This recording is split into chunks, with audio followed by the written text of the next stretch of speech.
જય શ્રી કૃષ્ણ મિત્રો, સ્વાગત છે તમારું એક નવા વિડીયોમાં।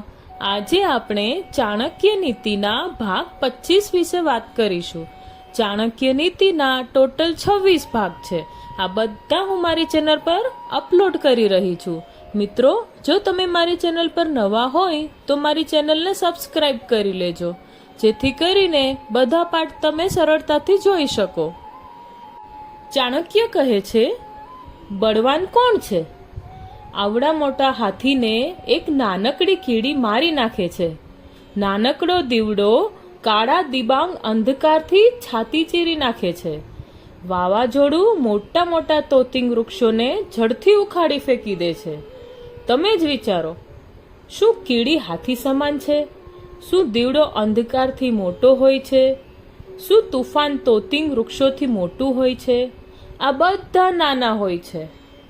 શક્તિશાળી, બળવાન, દુષ્ટ માનવીને તમે પોપટની જેમ રટન કરાવો, પરંતુ તેઓ ન તો કશું શીખી શકે છે, ન તો પોતાની દુષ્ટતાને છોડી શકે છે, કારણ કે દરેક માનવીનો પોતાનો ભિન્ન ભિન્ન સ્વભાવ હોય છે, જે ક્યારેય બદલતો નથી।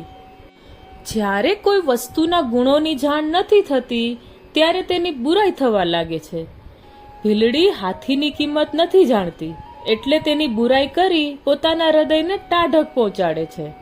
શિયાળ દ્રાક્ષના ઝુમખા સુધી નથી પહોંચી શકતું, ત્યારે તે કહી દે છે કે આ દ્રાક્ષ ખાટી છે, હું તો મીઠી દ્રાક્ષ જ ખાઉં છું।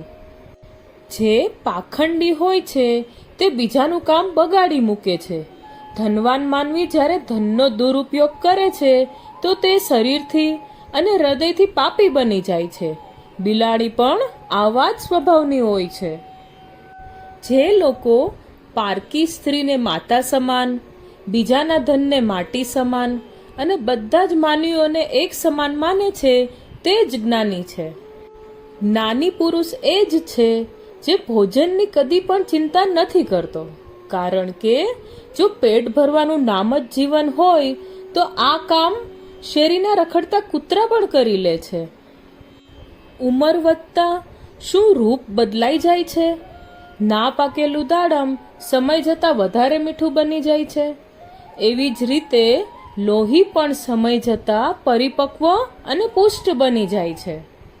સ્વભાવ જોઈ દેવતા, સજ્જન પુરુષ અને પિતા ખુશ થઈ જાય છે। ભાઈ બાંધવો જલપાનથી, પંડિત પ્રિય વાણીથી અને દેવતાઓ પૂજાથી ખુશ થાય છે। માટે સ્વભાવનો પ્રભાવ દરેક માનવી ઉપર પડે છે। વૈરાગી લક્ષ્મીને એક તણખલાની જેમ સમજે છે। લક્ષ્મી ગમે તેટલી તેની પાસે આવે, તે મોં ફેરવી આગળ વધી જાય છે। જેણે ઇન્દ્રિયોને જીતી લીધી હોય, તેના માર્ગમાં સુંદરથી સુંદર સ્ત્રી આવે, તેને મોં ઝાડમાં ફસાવવાની કોશિશ કરે, પરંતુ તે તેની ઝાડમાં ફસતો નથી। ગાંડા માનવીઓ પથ્થરના ટુકડાઓને રત્ન માની લે છે। અસલ રત્ન તો કેવળ અનાજ, પાણી અને જ્ઞાન હોય છે, તેનાથી વધીને બીજું કોઈ રત્ન નથી। એકતામાં જ શક્તિ છે। વિખરાયેલા હજારો તણખલાને હાથી રગ દોડી નાખે છે, જ્યારે એ હજારો તણખલા ભેગા મળીને ઢાલ બની જાય તો હાથીને પણ વશમાં કરી લે છે। તો મિત્રો, આ હતો ચાણક્ય નીતિનો ભાગ 25। તમને કેવો લાગ્યો તે કમેન્ટમાં જરૂરથી જણાવજો, અને ગમ્યો હોય તો વધુમાં વધુ લોકો સાથે શેર કરજો, અને મારી ચેનલ પર નવા હોય તો ચેનલને સબસ્ક્રાઇબ કરી લેજો, જેથી દરેક વિડીયોના નોટિફિકેશન તમને મળતા રહે। ફરી મળીશું એક નવા વિડીયો સાથે। જય શ્રી કૃષ્ણ મિત્રો।